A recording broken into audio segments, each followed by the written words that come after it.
పెద్ద దగానాడు జరగబోతోంది. ఎవరికి మహానాడు అది? ఈ రాష్ట్ర ప్రజలకైతే మాత్రం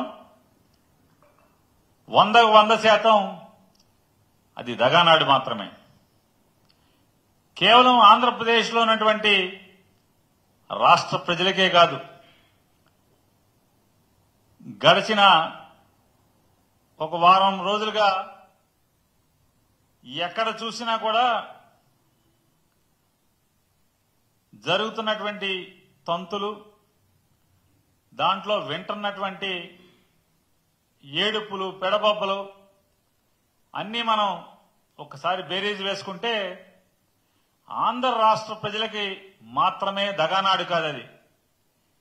జెండా మోసిన తెలుగుదేశం పార్టీ కార్యకర్తలకు కూడా దగానాడు అనేది అర్థమవుతుంది. ఇది మనం చెప్పట్ల, నేను చెప్పట్లా, వైఎస్ఆర్ కాంగ్రెస్ పార్టీ చెప్పట్లా. టీడీపీ కార్యకర్తలు, నాయకులు వాళ్లే ఈ మినీ మహానాడులో చెప్తాం, చూస్తూ ఉన్నాం. ఈ కడపలో జరగబోయేది దగానాడైతే జిల్లా జిల్లాకి జరిగినటువంటి మినీ మహానాడులన్నీ కూడా ఆక్రోశ నాడులుగా జరిగినటువంటి విషయాన్ని రాష్ట్ర ప్రజలందరూ కూడా మనందరం గమనించాం. ప్రతి ఛానలు ఈ ఆక్రోశ నాడుల్ని లేదా మినీ మహానాడు పేరుతో జరుగుతున్నటువంటి తెలుగుదేశం పార్టీ కార్యకర్తల ఆక్రోశ నాడుని మనందరం వీక్షించాం.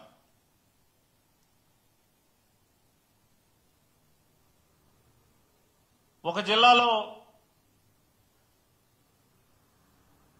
పాపం ఆయన సీనియర్ మంత్రి గారు, మాజీ మంత్రి గారు కూడా, సీనియర్ శాసనసభ్యుడు, కేంద్ర మంత్రికి మామగారు, ఆయన ఆక్రోశం, ఆయన బాధ, ఆయన వ్యధ చెప్పనలవి కాదు. పాపం ఆయన బాధ నిజంగా అంటే వైఎస్ఆర్ కాంగ్రెస్ పార్టీ ఓడుగానో లేదా మాజీ మంత్రివర్యులు, మాజీ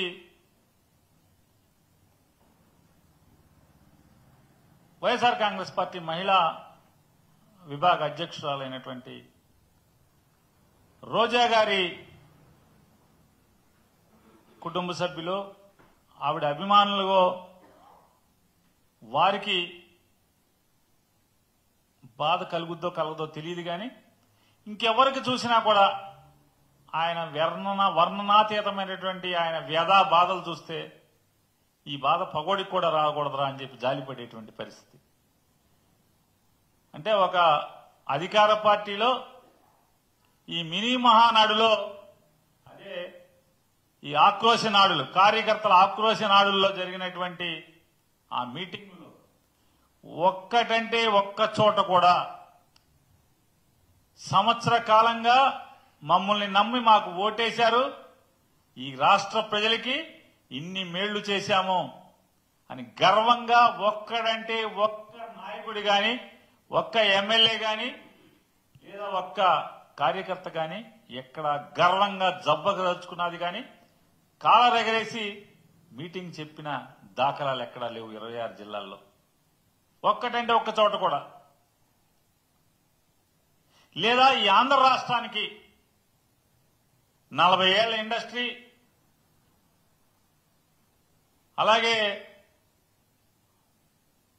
ఓ 15-20 ఏళ్ల ఆవేశం స్టారు లేదా రెడ్ బుక్ స్టారు, వీళ్ళందరూ కలిసి, వీళ్ళ ముగ్గురు కలిసి, లేదా వీళ్ళందరూ మాకు మా అందరికీ పెద్ద బాస్ అని చెప్పుకుంటున్న మోడీ గారు కానీ, వీళ్ళందరూ కలిసి రాష్ట్రానికి ఏమన్నా ఓడబడిచింది అంటే ఒక్కటి కూడా ఈ సంవత్సర కాలంలో ఈ జిల్లాకి ఇది పొడిచామని చెప్పని ఎక్కడ ఒక్కళ్ళు కూడా గర్వంగా చెప్పుకున్నటువంటి సంఘటన లేదు. అంటే రాష్ట్రానికి చేయలేదు, లేదా ఏ ఊరికి చేయలేదు, ప్రజలకి చేయలేదు. ఇక ఆయన ఈ ఎమ్మెల్యేల బాధలు చెప్పుకుంటా ఏం మొహం పెట్టుకుని మేము జనాల్లోకి వెళ్ళాలి? పనులు అడుగుతున్నారు, పనులు చేయడానికి డబ్బులు ఎవరు, నిధులు ఎవరు? సిగ్గేస్తుంది. మీరు గనక ఇక డబ్బులు ఇవ్వం, మీకు నిధులు ఇవ్వము అని కనుక చెప్పేసేయండి. మీరు మాకు ఓటేసి దగాపడ్డారు, మీరు నన్ను మన్నించండి అని చెప్పి మేము ఓళ్ళెంపడి తిరుగుతాం జనాల దగ్గరికి అని చెప్పని, ఇదే ఏకైక మార్గం అని చెప్పని సాక్షాత్తు అధికార పార్టీ ఎమ్మెల్యేలే వాళ్ళ పార్టీల మినీ మహానాడుల్లో ఆక్రోశించారంటే ఈ ప్రభుత్వం విఫలమైనట్ట? వీళ్ళు రేపు కడపలో 27, 28, 29 తారీఖుల్లో జరిగేటువంటి అది మహానాడా లేదా నేను చెప్పినట్టు దగానాడా? అలాగే ఇంకొక జిల్లాలో పదవులన్నీ ఒక పార్టీ వాళ్ళకే పోతున్నాయి. గతంలో కమ్యూనిస్ట్ పార్టీలు మనతో కలిసి వస్తే ఎలా అయితే మనం వాటి పీక పిసికి చంపేశామో, రాబోయే రోజుల్లో ఇదే తంతు కొనసాగితే తెలుగుదేశం పార్టీ కూడా కమ్యూనిస్ట్ పార్టీలాగానే నూకలు చెల్లిపోతాయని చెప్పని సాక్షాత్తు ఆ పార్టీ శాసనసభ్యులే మినీ మహానాడులో వాళ్ళ ఆక్రోశాన్ని వెళ్లగక్కున్న పరిస్థితి ఒక జిల్లా చూసాం.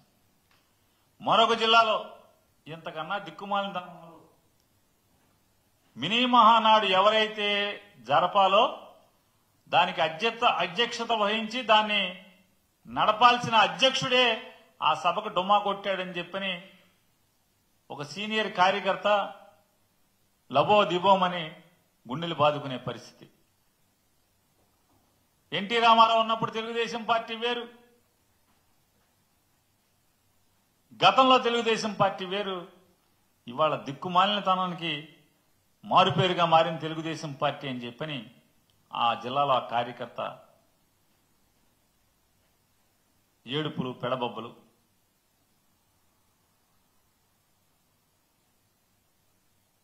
శకునం చెప్పే అందరికీ శకునం చెప్పే బల్లికి ఏదో జరిగిందంట. అట్టాగే ఎన్టీ రామారావు పార్టీ పెట్టిన కాడి నుంచి పార్టీ పెట్టాను, నేను పార్టీలో ఉన్నాను, పుట్టానని చెప్పేటువంటి ఆయనకి కనీసం ఒక బ్యానర్ కూడా లేదని వాళ్ళ జనం అంతా కూడా గోల అల్లరల్లరి ఒక జిల్లాలో. ఇంకో జిల్లాలో కార్యకర్తలకి కనీసం మర్యాద కూడా లేదు, పలకరించే నాదుడు లేడు. ఎన్నికల ముందేమో జైలుకి వెళ్ళండి, ఎన్ని కేసులుంటే అంత పెద్ద పదవులు అన్నారు. ఇవాళేమో ఎవడికి చిల్లర కొడితే ఆడికే పదవులు వస్తున్నాయి అని చెప్పి ఒక జిల్లాలో ఆక్రోశం. ఇంకొక జిల్లాలో ఆడేవరా బాబు మంత్రి ఆధార్ కార్డులు చూపించమంటున్నాడు, పనులకు వస్తే ఆధార్ కార్డు నంబర్ రాసుకుని మీ పనేంటని అడుగుతున్నాడు. కార్యకర్తల దౌర్భాగ్య స్థితి ఇది, పార్టీ ఇట్లా చచ్చిపోతుంది అని చెప్పని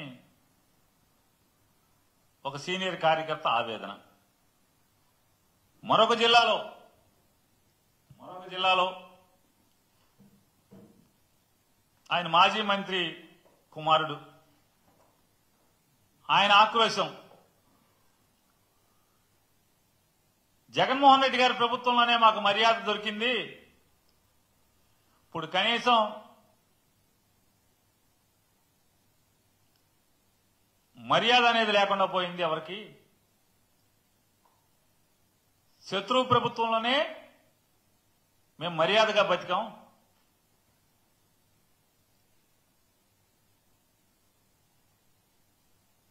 ప్రభుత్వం రాగానే ఒక ఆయన పసుపు బిళ్ళలేస్తాం, ఆ బిళ్ళల జేబుకు తగిలించుకెళ్ళండి, ప్రభుత్వ కార్యాలయాల్లో కార్పెట్ పరిచి పూలు జిమ్మి కుర్చీ వేసి కాఫీ టీ ఇచ్చి మీ పని చేసి పంపిస్తారని చెప్పారు. ఇవాళ గవర్నమెంట్ ఆఫీసులకు వెళ్తే పురుగుల కన్నా హీనంగా చూస్తున్నారని చెప్పని ఆ మాజీ మంత్రి గారి కుమారుడు ఆక్రోశం, ఆవేదన, బాధ వర్ణనాతీతం పాపం.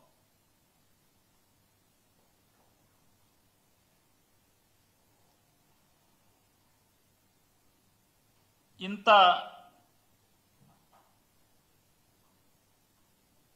అంటే రాష్ట్రానికి ఒక సంవత్సర కాలంలో ప్రభుత్వం నడిపి ఈ రాష్ట్ర ప్రజలకు చేసింది శూన్యం, ఈ రాష్ట్రానికి చేసింది శూన్యం. ఆఖరికి జెండా మోసి మీ మాటలు నమ్మి కేసులు కట్టించుకుని జైళ్ళకి వెళ్ళి వచ్చిన వాళ్ళకు కూడా తిరుక్షవరం.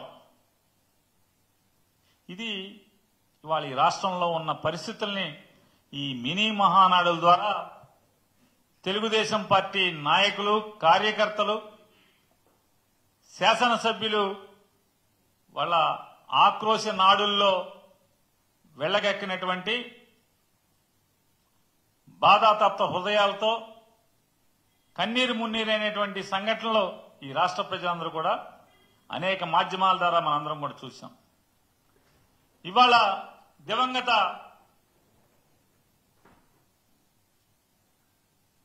సంపాదకుడు స్వర్గీయ రామోజీరావు గారు అబ్బాయి ఇవాళ పెద్దగా రాశాడు. అసలు మామూలు జాకీ కాదు, అది ఇంపోర్టెడ్ జాకీ. ఆయన చెప్తాడు,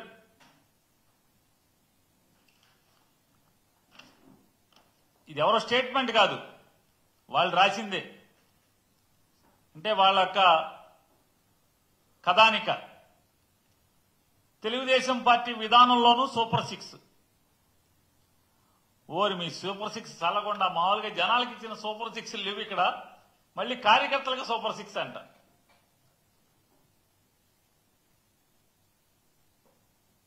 ఎవడన్నా నమ్ముతాడా? ఏ కార్యకర్త అయినా, ఏ ఒక్క కార్యకర్త అయినా నమ్ముతాడా అంటున్నాను నేను. అంటే వీళ్ల పతనం మొదలైంది అని చెప్పటానికి సాక్ష్యం ఇదొకటిగా మనం తీసుకోవచ్చు. వీళ్ల సంవత్సర కాల అధికారం తర్వాత ఆడిట్ ఏంటయ్యా అంటే, ఈనాడు ఆడిట్, మినీ మహానాడులు అయ్యే మినీ ఆక్రోశ నాడులో ఉన్నటువంటి వీళ్ళ ఆడిట్ ఏం చెప్తుందయ్యా అంటే, పతనం శరవేగంగా జరుగుతుంది, ప్రారంభమైంది అనేది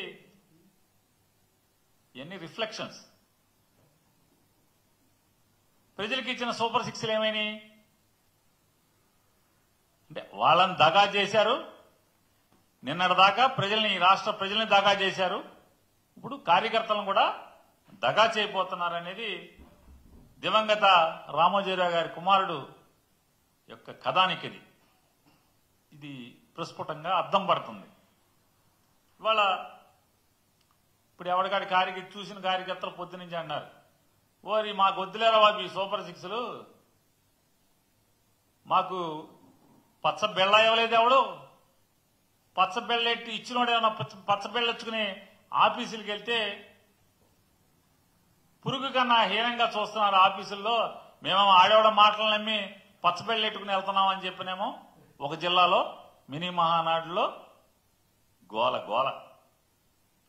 ఇవాళ ఆంధ్రప్రదేశ్ రాష్ట్రంలో రాష్ట్ర అభివృద్ధి లేదు, రాష్ట్ర ప్రజల సంక్షేమం లేదు. పోనీ వీళ్ళు ప్రగల్భాలు పలికినట్టు, ఉత్తర కుమార ప్రగల్భాలు పలికినట్టుగా కార్యకర్తలకు ఏమన్నా పొడి చేస్తున్నారా అంటే అది లేదు అని మొత్తం తండ్రి కొడుకులు ఇద్దరే మూటలు కట్టుకుంటున్నారు. దాంట్లో ఓ చిన్న మూటేమో నెల నెల ఆయన ఎవరికో ఇస్తున్నారు తప్పితే, ఆ ముగ్గురికి తప్పితే ఎవరికి ఏ లబ్ధి లేదనేదేమో కార్యకర్తలు ఏడుస్తున్నారని మనకి టీవీలు, పేపర్లు అన్నీ చెప్తున్నాయి. ఇవాళ ఆంధ్రప్రదేశ్ రాష్ట్రంలో సంక్షేమానికి, అభివృద్ధికి లేదా కార్యకర్తల సంక్షేమానికి దిక్కులేదేమో కానీ రాజ్యహింసకి, పోలీసు వేధింపులకి, భారతదేశంలోనే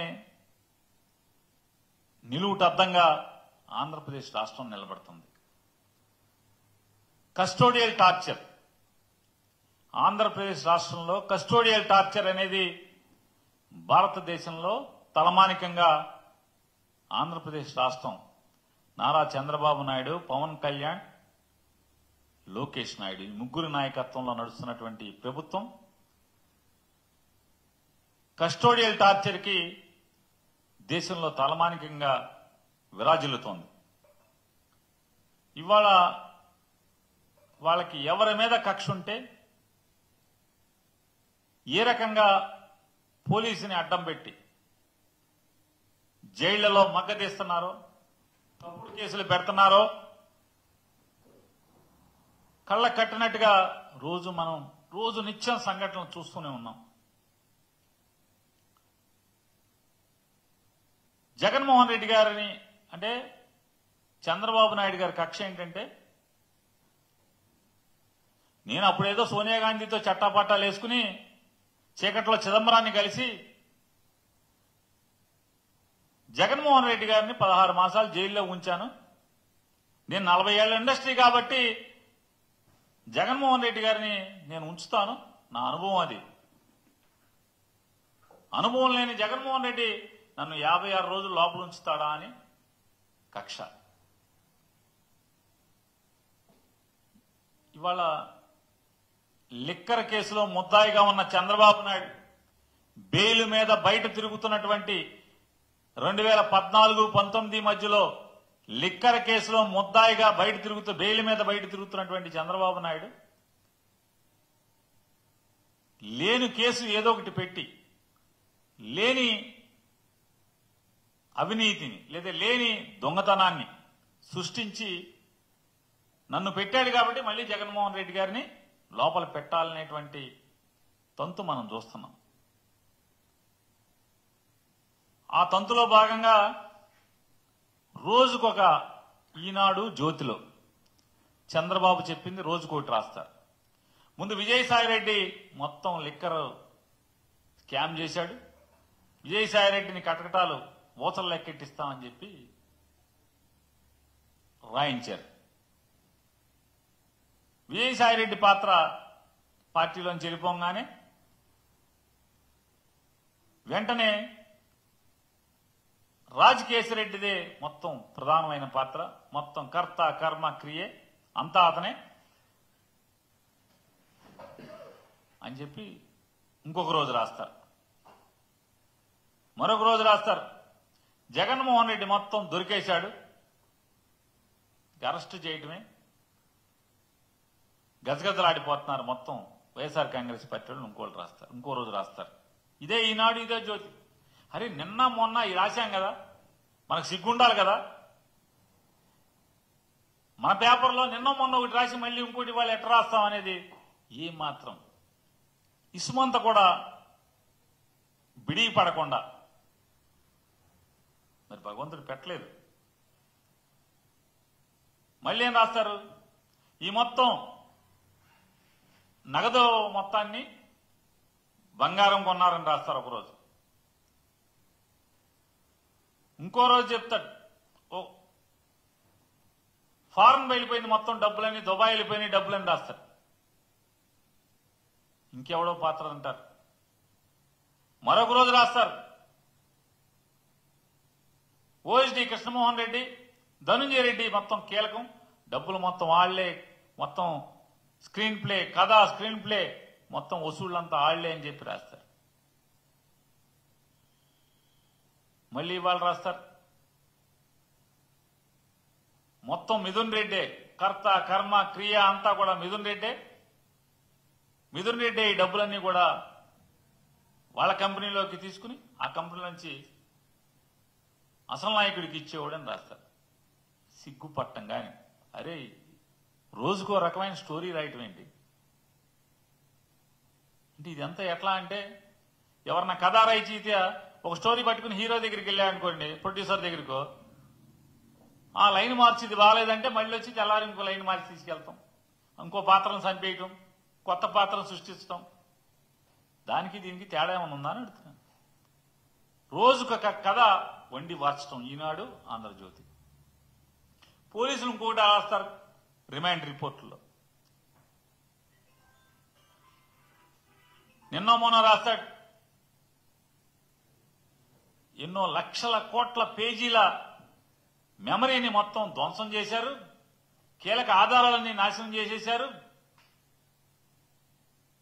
ఆధారాలు లేకుండా మీకు అసలు అంటే ఆధారం అనేది లేకుండా అది కేసు ఎక్కడది? తప్పు జరిగిందని మీకు ఎవరు చెప్పారు? అంటే జగన్మోహన్ రెడ్డి గారిని అరెస్టు చేయాలనే దగ్గర నుంచి బయలుదేరి కిందకు వస్తారు. ఎలా అరెస్టు చేయాలి? ఇప్పుడు ఆధారాలు లేవంట కొత్తగా. ఇప్పుడు మళ్ళీ మిథున్ రెడ్డి గారికి అంట 5 కోట్లు ఏదో అదాన్ కంపెనీ నుంచి 2019లో వచ్చింది.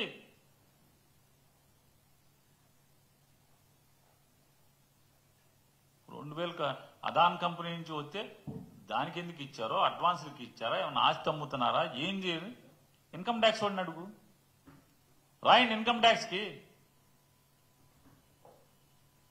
ఇన్కమ్ ట్యాక్స్ కి రాస్తే చెప్తారుగా ఈ గతం 2019 కదా, ఇప్పటికి అయిపోయినాయి కదా. లేదా పిఎల్ఆర్ కంపెనీ వాళ్ళని అడిగినా కూడా, మీరు నోటీస్ ఇచ్చినా కూడా, ఇదిగో పలానా 5 కోట్లు ఏంటి, ఎక్కడి నుంచి వచ్చినాయి, ఎందుకు వచ్చినాయి అంటే వాళ్ళు 5 నిమిషాలు ఇస్తారు కదా, కాగితాలు మీ ముఖాన్ని కొడతారు కదా. అంటే బురద పూయటం, బట్ట కాల్చి మొహానేయటం. చంద్రబాబు దొంగతనం దొరికిపోయాడు కాబట్టి జగన్మోహన్ రెడ్డి గారిని కూడా అలాగే ఏదో ఒక నిందేసేయాలి, అరెస్ట్ చేసేయాలి. అంటే ఒక్కొక్క రోజు ఒక్కొక్కటి పాత్ర, ఒక్కొక్క వంతు. ఏంటి అంటే రేపో మాపో మిథున్ రెడ్డికి బెయిల్ హీరింగ్ వస్తుంది కాబట్టి ఈలోపు ఈ పేపర్లన్నీ జడ్జిలందరూ చదవాలి. చదివి మొత్తం మిథున్ రెడ్డి అనమాట కర్త కర్మ క్రియ అని. అంటే నిన్న మొన్న చదవరా జడ్జిలు మీరేం రాశారో? అలాగే చంద్రబాబు నాయుడు గారిని అరెస్టు చేయటానికి పోలీసులందరికీ ధైర్యం చెప్పాడు. ఇదంతా కూడా మీకేం పర్లేదు, ముందుకు నడవండి అని చెప్పాడు. కాబట్టి సీతారామాంజనేయులు గారిని జైల్లో వేసేయాలి. జైల్లో వేసి ఇప్పుడు ఏం చెప్తారంటే జైలు అరెస్ట్ చేయటానికి వెళ్ళిన రోజు నిజంగా ఎవరన్నా ఉంటే పేపర్లో వార్త రాస్తే ఆ వార్తను ఆధారంగా బెయిల్కు పరిగెత్తిన ఆయన రెడ్ బుక్ రాజ్యాంగకర్త. ఈయనేమో జన కార్యకర్తలకు ఏం చెప్తాడు, మీరు అరెస్ట్ అవ్వండి, ఎన్ని కేసులుంటే అంత పోటుగాళ్ళు, మీరు పెద్ద పెద్ద పదవులు ఇస్తామని చెప్పి కార్యకర్తని రెచ్చగొట్టి, పేపర్లో అతని మీద కేసు ఉంది అనగానే తప్పని బెయిల్కి పరిగెత్తి. కానీ పిఎస్ఆర్ ఆంజనేయులు గారు బెయిల్ కాదు, మీ ఇష్టం, నేను బెయిల్కి వెళ్ళను, యాంటిసిపేటరీ నేను తెచ్చుకోనని చెప్పని, నేనే పాపం చేయలేదు, నేనే తప్పు చేయలేదు, పోలీసు ఉద్యోగం నేను విధి నిర్వహణ పక్కాగా చేశాను తప్పితే నేనెక్కడా తప్పుడు పని చేయలేదు అని చెప్పని నమ్మాడు. కాబట్టే మీరు ఏం చేసుకుంటారో చేసుకోండి, నేను మాత్రం బెయిల్ తెచ్చుకోను, నేనే పాపం చేయలేదని చెప్పని ధైర్యంగా నిలబెట్టాడు. కాబట్టి ఇవాళ మీరు అతని మీద కక్ష తీర్చుకుంటాక ఒక ఐపీఎస్ ఆఫీసర్ని ఈ రోజుకి ఆయన ఉదయం 4:30 దగ్గర నుంచి గాయత్రి మంత్రంతో, సంధ్యావందనం దగ్గర నుంచి మొత్తం గాయత్రి మంత్రం మొదలు పెడితే విష్ణు సహస్రనామం, లలితా సహస్రనామం, వేదాంశాలు ఇవన్నీ రోజు ఆయన జైల్లో పట్టించేది. పొద్దు నుంచి రాత్రి దాకా జైలు అధికారులు చెప్తున్నారు ఇవన్నీ. ఆయన ఊరికే మామూలు పోలీసుడు అనుకున్నామండి, కానీ సనాతనంగా సద్బ్రాహ్మణుడు ఎలా జీవిస్తాడో అలాగే ఆయన జీవన విధానం కొనసాగుతుందని చెప్పని జైలు అధికారులు బయట మాట్లాడుతున్నారు. ఆయన ఇంట్లో కర్నూలు నుంచి ఒకరిని తీసుకొచ్చి ఇల్లంతా ఎతికిచ్చారు. ఆ రోజు ఆయన ఫోన్ అడగగానే ఫోన్ ఇచ్చేశాడు. మీకు మొత్తం బాత్రూముల దగ్గర నుంచి బాత్రూంలో కమోడు ట్యాంకులతో సహా అన్ని ఎత్తుక్కున్నారు కదా, మీరు ఎత్తుకున్నారు కదా. మళ్ళీ ఇవాళ సీతారామాన్యాయులు గారి సోదాలు. ఏంటి సోదాలు?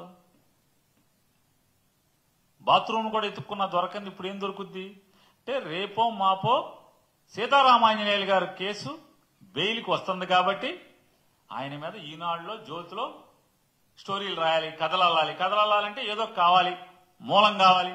మూలం కావాలంటే ఇల్లంతా ఎతికారు. ఇటువంటి కస్టోడియల్ హెరాస్మెంట్ రాజ్యమే ప్రజల్ని హింసిస్తే,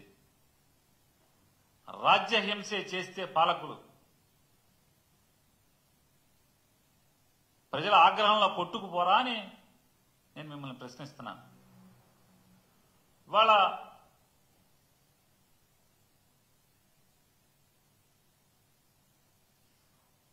ఎంత పచ్చి దగాకోరులంటే వీళ్ళందరూ కూడా. మరీ ప్రత్యేకించి చంద్రబాబు నాయుడు గారు 40 ఏళ్ళ ఇండస్ట్రీ అని చెప్తాడు. ఆయన నిన్న ఢిల్లీ వెళ్ళాడు. వెళ్ళి ఆయన చెప్తాడు ఎంత పచ్చి పాపం అంటే ఆంధ్రప్రదేశ్ రాష్ట్రంలో తల్లికి వందనం అనే ప్రోగ్రాం జరుగుతుందని చెప్తున్నాడు. ఇంతకన్నా దగా ఇంకోటి ఉంటుందా అని అడుగుతున్నాను. మీడియాకి, ఢిల్లీ మీడియాకి చెప్తున్నాడు. ఎందుకంటే వాళ్ళు అక్కడ ఉంటారు, మనం ఏదో ఒకటి అడ్వర్టైజ్మెంట్ ఇవ్వచ్చులే ప్రభుత్వం తరఫున, ఏది కావాలంటే అది మనం చెప్పింది వాగింది రాసేస్తారులే అని చెప్పని అమ్మకు వందనం ఆంధ్రప్రదేశ్ రాష్ట్రంలో అమలు చేస్తున్నామని చెప్పి ఆయన నిన్న మాట్లాడతాడు. అందుకే ఈ ఆంధ్ర రాష్ట్ర ప్రజలందరూ కూడా రేపు జరగబోయేది కడపలో దగానాడు తప్పితే మరొక నాడు కాదనేది అందరూ భావిస్తున్నారు. ఇవాళ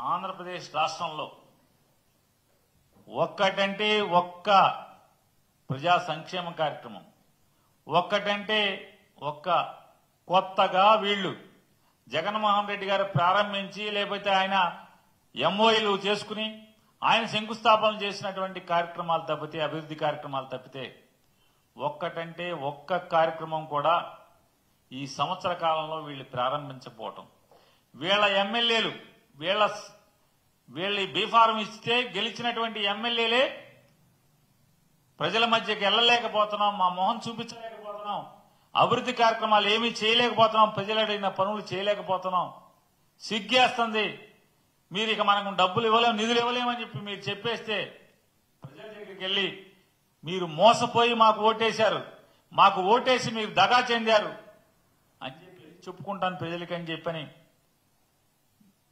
వాళ్ళ బాధ అంటే వీళ్ళకి చెప్పుకుంటున్నారంటే, బహిరంగంగా చెప్పుకుంటున్నారంటే ఈ ప్రభుత్వం వీళ్ళు సంపాదించుకుంటాకి తప్పితే, వీళ్ళ ముగ్గురు సంపద సృష్టించుకుంటాకి తప్పితే, ప్రజల సొమ్ముతో హెలికాప్టర్లో ప్రత్యేక విమానాల్లో ఊరేగటం తప్పితే, లేదా హెలికాప్టర్లోనో విమానాల్లోనో సుమారుగా నెలకి 6-7 కోట్లు ఖర్చు పెట్టి కాయగూరలు ఇంటికి తెచ్చుకోవటం. చంద్రబాబు నాయుడు గారి ఇంటికి కాయగూరలు కావాలంటే విమానం వేసుకెళ్లి తెచ్చుకుంటున్నాడు. హెలికాప్టర్ విమానం వాడి ఇంటికి కాయగూరలు తెస్తాడు. ఇంట్లో ఏ కూరలు కావాలో ఏ కూరలో ఆయన గుర్తుంటాయి. ఆరోగ్యానికి కీరదోసకాయ కావటం బాగుంటుందని చెప్పి గుర్తుంటే కొనుక్కుంటాడు. ఎక్కడన్నా మా ఆవిడికి చీర కావాలని చెప్పి కొనుక్కెళ్తాడు, ఆవిడికి ఇస్తాడు తీసుకొచ్చి. కానీ ఈ ఆంధ్రప్రదేశ్ రాష్ట్ర ప్రజలకి జగన్మోహన్ రెడ్డి లాగా నేను అప్పులు చేసి పథకాలు అమలు చేయను, సంపద సృష్టించి జగన్ అప్పు చేసి 10 రూపాయలు మీకు ఇస్తే నేను సంపద సృష్టించి ఏ అప్పు చేయకుండా 15 రూపాయలు ఇస్తానని కోతలు కోసినటువంటి చంద్రబాబు నాయుడికి ఆ కోతలు గుర్తుకురావు. ఇప్పటికీ 1,50,000 కోట్ల రూపాయలు ఈ రాష్ట్రానికి అప్పుల్లో ముంచినటువంటి సంవత్సరం తిరగకుండానే 1,50,000 కోట్ల రూపాయలు అప్పులు కుప్పలోకి కూర్చున్నటువంటి పరిస్థితులు మనం చూస్తే జనం సొమ్ముతో సోకులు చేసుకోవటం, జనం సొమ్ముతో దాచుకోవటం తప్పితే మరొకటి వీరికి లేదు. నేనొస్తే కరెంటు ఛార్జీలు తగ్గిస్తాను, మీరింట్లోనే కరెంటు పుట్టించి మీరు ప్రభుత్వానికి అమ్మేట్టుగా మిమ్మల్ని తయారు చేస్తానని చెప్పి ఇవాళ డొమెస్టిక్, ఇండస్ట్రియల్ కాదు, డొమెస్టిక్ అంటే గృహాల్లో ఇంట్లో వాడుకునేటువంటి కరెంటు యూనిట్ 9 రూపాయలు వసూలు చేస్తున్నామంటే, జగన్మోహన్ రెడ్డి గారు ఉన్నప్పుడు ఇండస్ట్రియల్కి వసూలు చేసేవాళ్ళు. ఇవాళ డొమెస్టిక్ లో 9 రూపాయలు యూనిట్కి వసూలు చేస్తున్నామంటే ఏం చెప్పావు నువ్వు? వాళ్ళు ఏం పరిపాలిస్తున్నావు? దండుకోవటం, సోకులకు చేసుకుని తిరగటం తప్పితే ఈ సంవత్సర కాలంలో ఈ తెలుగుదేశం పార్టీ వీళ్ళ ముగ్గురు కలిసి సాధించింది ఏమీ లేదనేది మీ ద్వారా తెలియజేస్తాను.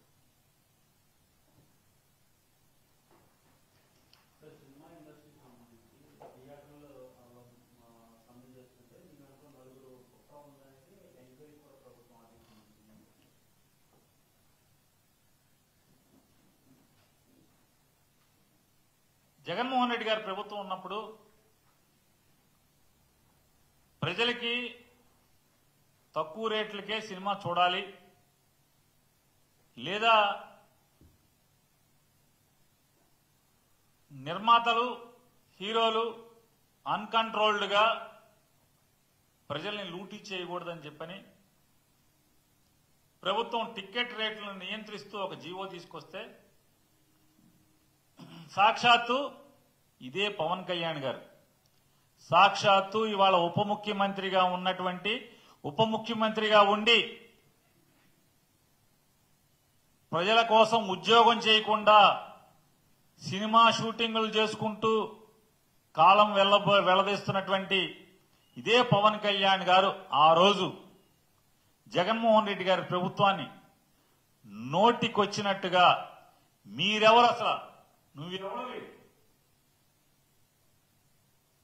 డబ్బులు మాయి, మా డబ్బులతో మేం సినిమా తీసి మా ఇష్టం వచ్చినట్టు జనాలకు చూపించి మా ఇష్టం వచ్చిన రేటుకి మేము టికెట్ అమ్ముతాం, నువ్వెవడవి అని చెప్పి ఆ రోజు కారు కూతలు కూసినటువంటి పవన్ కళ్యాణ్ గారి పార్టీ తరపున గెలిచి పవన్ కళ్యాణ్ గారి సినిమా ఫీల్డ్ ని ఉద్ధరిస్తారని ఆ శాఖ ఆ పార్టీకి తీసుకుని దాని తరపున పనిచేసేటువంటి రాష్ట్ర మంత్రి పవన్ కళ్యాణ్ గారి సినిమా రిలీజ్కి థియేటర్ యాజమాన్యాలు సమ్మె ప్రకటించినాయి, వాళ్ళని జైల్లో వేయండి ఆ నాయకుల్ని అని చెప్పి ప్రభుత్వం తరపున మంత్రి పోలీసు శాఖని ఆదేశించాడు. అంటే రాతపూర్వకంగా వీళ్ళ దౌర్భాగ్య స్థితి, వీళ్ళ డబుల్ స్టాండర్డ్స్, వీళ్ళ రెండు ముఖాలు ఆ రోజు ఏం మాట్లాడారు, ఇవాళ ఏం ప్రవర్తిస్తున్నారు? మరి మీరెవరు, నువ్వెవరు? సినిమా నిర్మాతలకి, డిస్ట్రిబ్యూటర్లకి, ఎగ్జిబిటర్లకి తగు నడుస్తుంటే వాళ్ళకి సమస్యలుంటే నీ సినిమా వాయిదా వేసుకోవాలి కదా, నీ సినిమా వాయిదా వేసుకోవాలి, అంతేగాని బెదిరించడం, జైల్లో వేస్తామని డీజీపీకి ఆదేశాలు ఇవ్వటం, ఏమంటారు దీన్ని? దివాళా కోరుతనం కాదా పవన్ కళ్యాణ్ గారిది? ఏమంటారు, దివాళా కోరుతనం కాదా అన్న? ఆ రోజు ఏం మాట్లాడావు, ఆ రోజు ఏం ఎగబడ్డావు, తెగబడ్డావు. ఇవాళ నీ చెప్పు చేతల్లో ఉండేటువంటి ఒక మంత్రితో నీ సినిమా కోసం కొన్ని థియేటర్లో పిలిచి ఏమన్నా సమస్యలు ఏంటని అడిగావా? ఆ మంత్రి అడిగాడా? ఆయన అడగడు. ఆ మంత్రి గారు అడగాలి కదా. కొన్ని సినిమా వాళ్ళని పిలిచి ఏంటి సమస్య ఏంటి అని అడగాలి కదా. అయ్యేం అడగరు. అడగకుండా జైల్లో వేస్తాం మీరు గనక సినిమా ఆపితే. అంటే ఆ రోజు జూన్ 1వ తారీఖు మీ సమస్యల కోసం సమ్మె చేస్తే జైల్లో వేస్తాం. తర్వాత చేసుకోండి సమ్మె, సినిమా ఎత్తేసాక. ఇదో ప్లాపు సినిమా. ఆ రాబోయే ప్లాపు సినిమాకి ఏదో అన్న సామెతగా ఉంది. ఈ రాబోయే ప్లాపు సినిమాకి మళ్ళీ జైల్లో వేస్తాం, ఆ వేస్తాం, ఈ వేస్తాం అని కోడలకి బుద్ధి చెప్పి అత్త తెడ్డు నాకిన్నే అని చెప్తారు మూటు సామెత. అట్లా పవన్ కళ్యాణ్ గారు అధికారంలో ఉంటే ఒక భాష, వెనకటి పరసూరు గోపాలకృష్ణ గారి డైలాగులు ఉండే, అదైతే ఇది రాసుకో, ఇదైతే అది రాసుకోమని. వీళ్ళు కూడా అంతే, పవన్ కళ్యాణ్ ముఠా కూడా. అప్పుడు అది రాసుకో, ఇప్పుడు ఇది రాసుకో.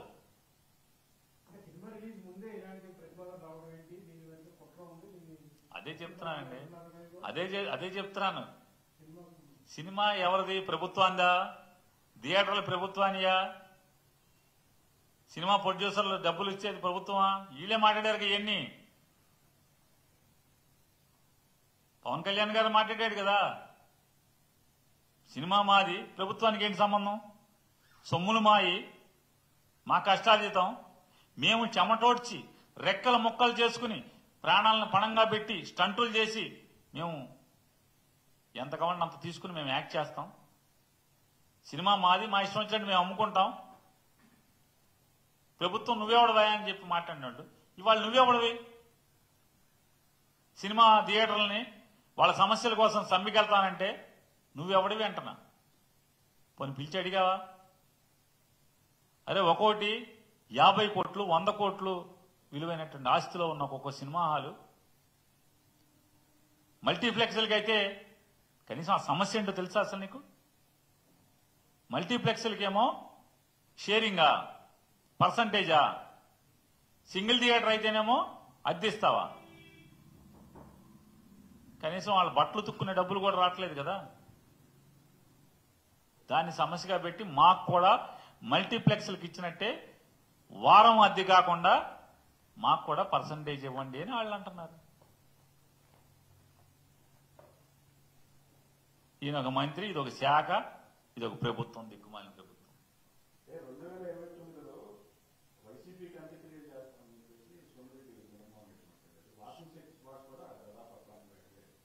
సోమిరెడ్డి చంద్రమోహన్ రెడ్డి గారు ఏమన్నారు? అంత్యక్రియలు 29 అంత్యక్రియలు చేస్తాడు. అంత్యక్రియలు చేయటం అనేది సోమిరెడ్డి చంద్రమోహన్ రెడ్డి గారికి నిష్ణాతుడు వెనతో పెట్టిన విద్య. చేరదీసి రాజకీయ జీవనాన్ని కల్పించినటువంటి, లేదా రాజకీయ జీవితాన్ని కల్పించినటువంటి ఎన్టీ రామారావు కూడా వీళ్ళు అంత్యక్రియలు జరిపించినటువంటి పెద్దలు వీళ్ళందరూ. కాబట్టి అలవాటు ప్రకారం వైఎస్ఆర్ కాంగ్రెస్ పార్టీ సంగతి ప్రజలు చూసుకుంటారు.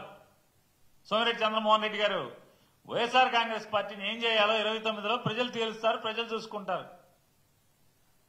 మంత్రి పదవి ఇవ్వలేదని చెప్పని, మంత్రి అవకాశం ఇవ్వలేదని ఎవరికి పెడితే రామారావుకి చేసినట్టు ఇంకెవరికన్నా అంత్యక్రియలు చేయబారు. ఆ ప్రయత్నం చేయకుండా ఉంటే సరిపోదు. ఇంకో ఆయన ఏమన్నాడు, ఇంకో మంత్రి ఏమంటాడు?